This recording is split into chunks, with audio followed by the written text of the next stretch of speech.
What a collective farm girl you are. I warned you that you would dress only the way my mother likes, my husband screamed and tore my new expensive dress. I couldn't stand it and sent him straight to the emergency room with one blow. And before we continue, please write what country you are from and how old you are. Enjoy listening.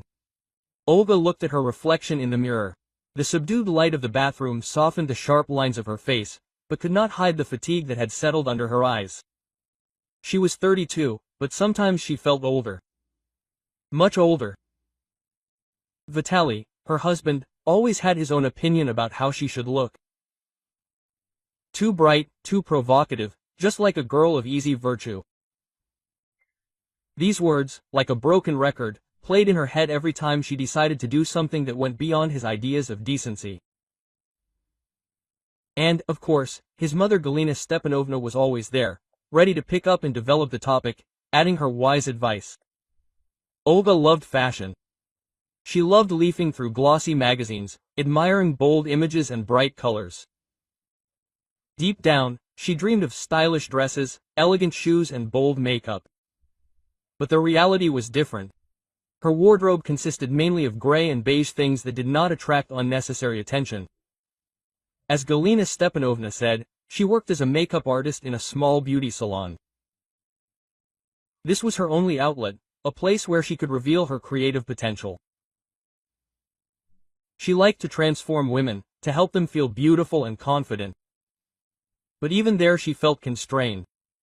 Vitaly constantly monitored her income, demanded that she account for every penny spent.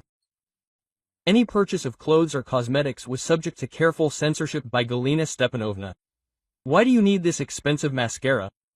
Your eyelashes are long as is, you're just throwing money away, grumbled her mother-in-law, examining her purchases with disdain. Vitaly silently supported her, nodding his head in agreement. Olga tried not to pay attention. She knew that if she started arguing, it would lead to a scandal. And she was afraid of scandals. They exhausted her, leaving a feeling of emptiness and powerlessness. Today was an ordinary day. Olga woke up, put on her usual gray skirt and beige blouse.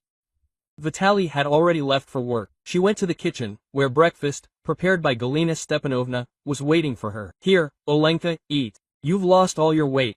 You're probably on a diet again. Vitalik doesn't like thin women. Her mother-in-law's unctuous voice sounded. Olga took a plate of porridge and sat down at the table. She didn't like porridge, but she knew there was no point in arguing. Galina Stepanovna always knew better than she did what she needed. And don't forget to iron Vitalik's shirts today. He has an important meeting tomorrow, added her mother-in-law. Olga nodded without looking up. She felt like a servant in her own home. In the evening, when Olga returned from work, she found Vitaly and Galina Stepanovna in the living room. They were watching TV and chatting animatedly about something. Oh, Olenka has come. So, did you earn a lot today? Quote. Vitaly asked, not looking up from the screen. Fine, Olga answered, trying not to show her irritation. Fine, how much is that in numbers? Vitaly asked, turning to face her. Olga named the amount. Vitaly frowned. Not enough. You should try harder. We need money for a new car. Quote. He said. I'm trying, Olga answered quietly. You have to try harder. You understand that I work 2 jobs to provide you with a decent life, and you just spend money on all sorts of nonsense, Vitaly continued, raising his voice. Galina Stepanovna silently watched the scene, sipping tea. I don't spend money on nonsense, Olga objected. And what do you spend them on? On your rags? Look at yourself. Dressed like a collective farmer. A disgrace, not a wife, Vitaly blurted out. Tears came to Olga's eyes. She clenched her fists to contain her anger. I'm not a collective farmer, she whispered. Absolutely a collective farmer. Look at Urka, my friend's wife. That woman is stylish, well-groomed. And you? Quote. Vitaly did not finish, looking at her with disdain. Urka. Olga knew Urka. She was the complete opposite of her. Bright, self-confident, always dressed to the nines. Vitaly constantly held her up as an example, humiliating Olga. Enough, Olga said, trying to speak calmly. Enough what? Stop telling the truth. You should be grateful to me for putting up with you. Quote. Who would want you but me? Vitaly continued to mock. Galina Stepanovna nodded her head approvingly. Olga could not stand it any longer. She felt a wave of anger and despair growing inside her. She turned around and left the room. She felt herself shaking with tension. She did not know what would happen next, but she knew one thing: she could no longer stay in this cage. Her friends had long wondered how she could stand all this. Katya, the closest of them, kept repeating, Olga, you are talented, you deserve better. Why do you need this? Vitalik and his mother. Olga waved it off. It seemed to her that this was how it should be, that she did not deserve better, that she could not live alone, that she was weak and helpless. But now, standing in the hallway, she understood that she could no longer deceive herself. She was strong, she was talented, and she deserved happiness. Today was payday. Olga felt a slight excitement, a pleasant tickle in her stomach. After all these years, when her finances were controlled, when every ruble had to be begged for and justified, the opportunity to manage her own money, albeit modest, seemed an incredible luxury. She knew how Vitaly and Galina Stepanovna would react to her spending.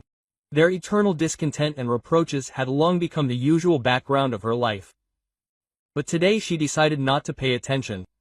Today she would do something for herself. During her lunch break, leaving her work in the salon to her replacement, Olga went to a small boutique in the city center. She spent a long time looked at the window, afraid to go in. There, among the mannequins, in elegant outfits, it hung. The dress of her dreams. Flowing silk of a deep emerald color, emphasizing her figure with open shoulders and delicate lace along the hem. She had seen it several months ago and since then she could not forget it.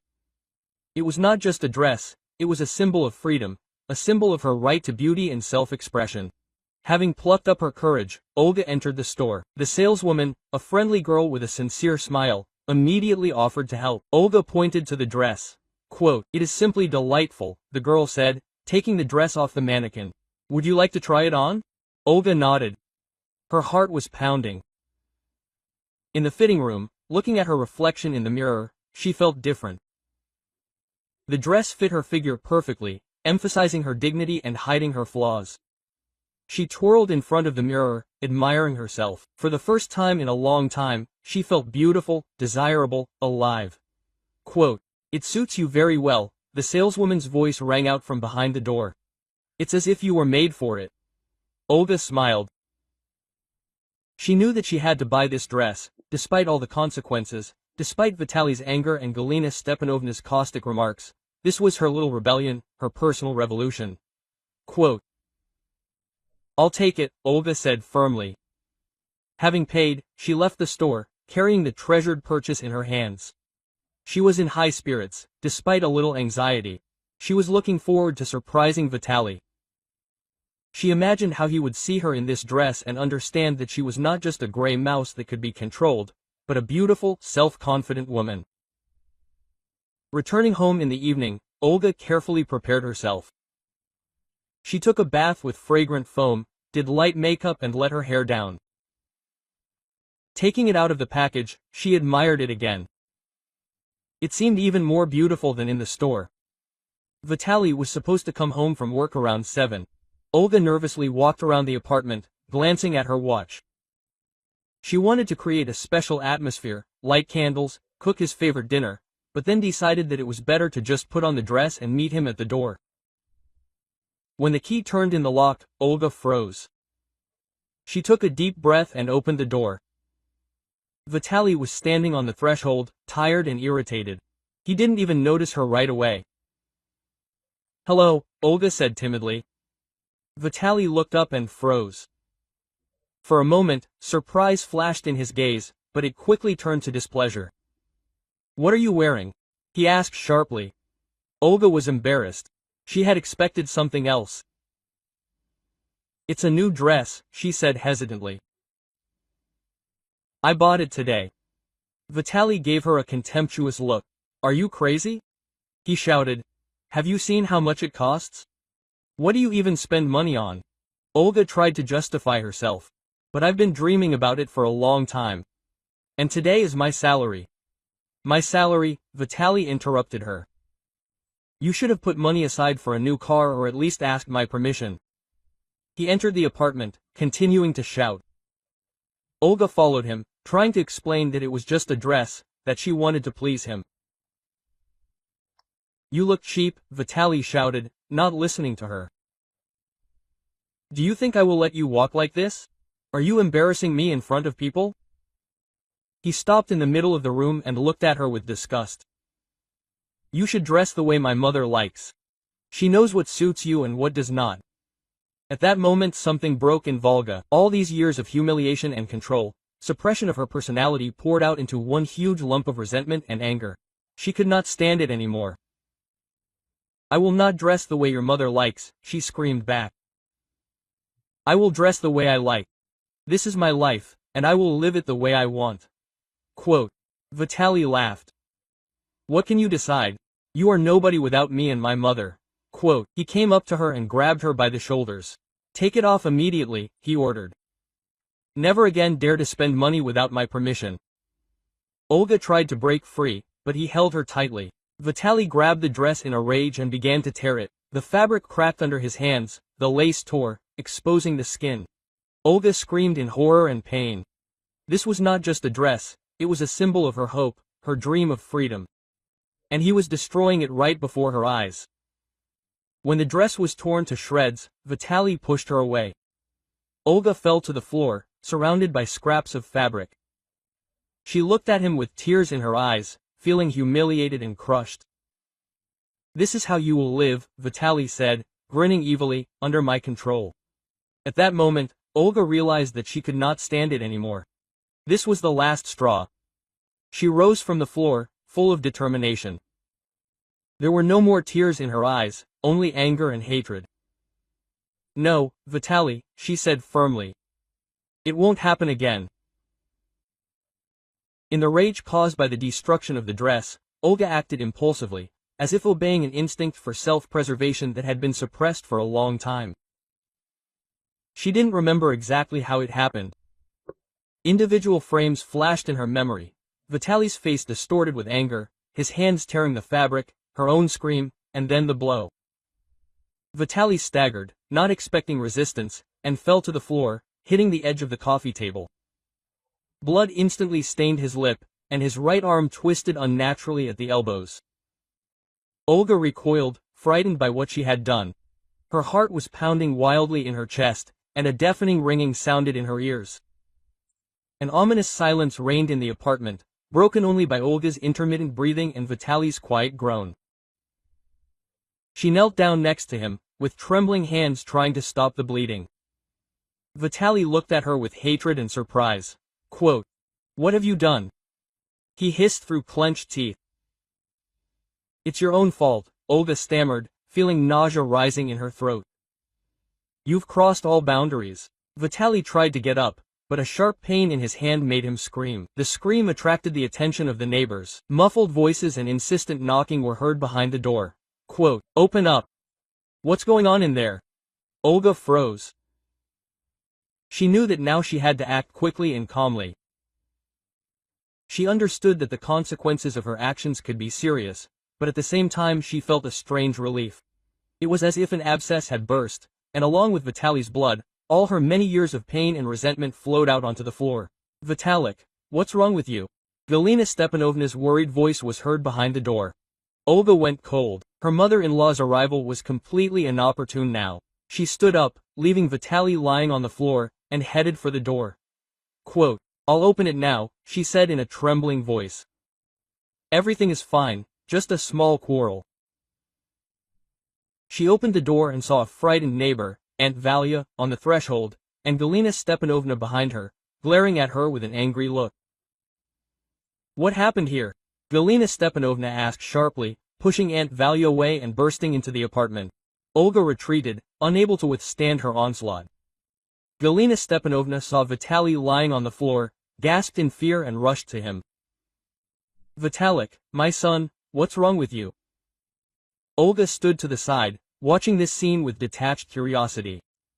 She no longer felt fear, only fatigue and determination. Quote, I hit him, she admitted, trying to speak firmly. He tore my dress. Galina Stepanovna raised a look full of hatred at her. You, how dare you raise your hand against my son? You will regret it. At that moment, two men in uniform entered the apartment. Aunt Valia, worried by the noise, called an ambulance and the police. While the doctors examined Vitaly, the police asked Olga and Galina Stepanovna questions. Olga told everything as it was, about the many years of control, about insults, about financial dependence, and about the last straw, a torn dress. Galina Stepanovna, in turn, tried to present Olga as an unbalanced hysteric who attacked her defenseless husband. Vitaly was taken to the emergency room with a split lip and a suspected dislocated arm. The police asked Olga to go with them to the station to give evidence.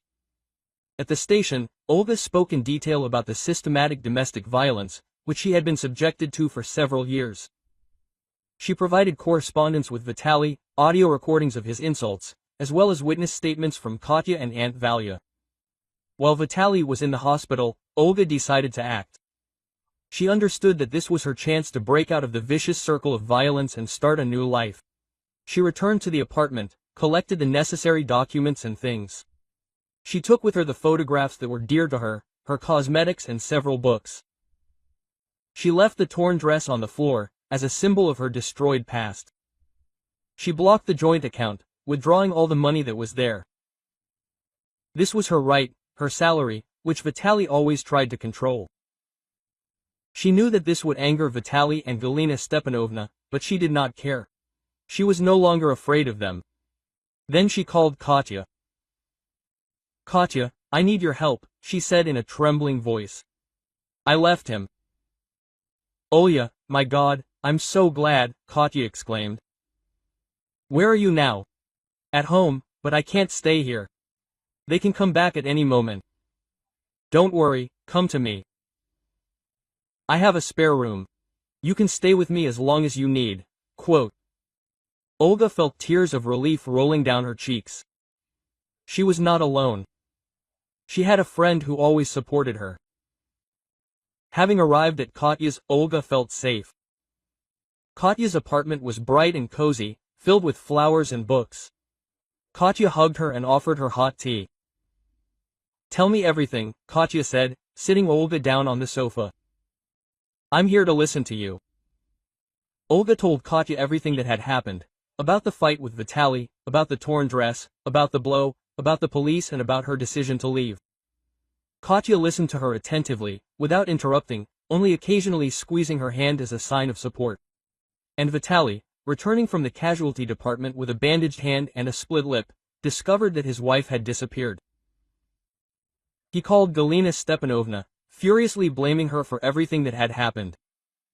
This is all because of you, he shouted into the phone. If you hadn't interfered in our affairs, none of this would have happened.